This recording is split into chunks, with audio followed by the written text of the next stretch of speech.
তামুলপুৰত অসম প্ৰত্যক্ষ নিযুক্তি পৰীক্ষা সম্পৰ্কীয় বৈঠক। অসম চৰকাৰৰ নিযুক্তি সম্পৰ্কীয় এক বৃহৎ আয়োজন অসম প্ৰত্যক্ষ নিযুক্তি পৰীক্ষা 2024 এডিআৰই 2024 অহা 15-29 ছেপ্টেম্বৰ আৰু 27 অক্টোবৰত অনুষ্ঠিত হ'ব। তদুপলক্ষে তামুলপুৰ জিলা প্ৰশাসনো তৎপৰ হোৱা পৰিলক্ষিত হৈছে। আজি তামুলপুৰ আয়ুক্ত কাৰ্যালয়ৰ সভাকক্ষত এই সম্পৰ্কীয় এখন সভা অনুষ্ঠিত হয়। জিলা আয়ুক্ত বিদ্যুৎ বিকাশ ভাগৱতীৰ অধ্যক্ষতাত অনুষ্ঠিত সভাখনত তামুলপুৰ জিলাৰ বিভিন্ন শিক্ষানুষ্ঠানৰ শিক্ষকসকলে অংশগ্ৰহণ কৰে।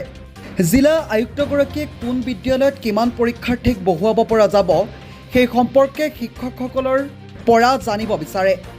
প্ৰায় 2 স্কুলৰ শিক্ষকে অংশগ্ৰহণ কৰা সভাখনত আয়ুক্তগৰাকীয়ে 30টা কেন্দ্ৰত পৰীক্ষা অনুষ্ঠিত কৰাৰ পোষকতা কৰে।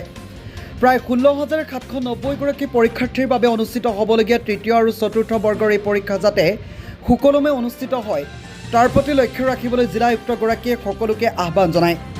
আজিৰ সভাখনত অতিৰিক্ত আয়ুক্তদ্বয় লক্ষ্মী দত্ত আৰু হেমাশ্ৰী খনিকৰ তথা সহকাৰী আয়ুক্ত অৰুণিমা কাকতি উপস্থিত থাকে বুলি তথ্য আৰু জনসংযোগ বিষয়া বিজয় বেজবৰুৱাই এক প্ৰেছ বিজ্ঞপ্তিযোগে জানিবলৈ দিয়ে।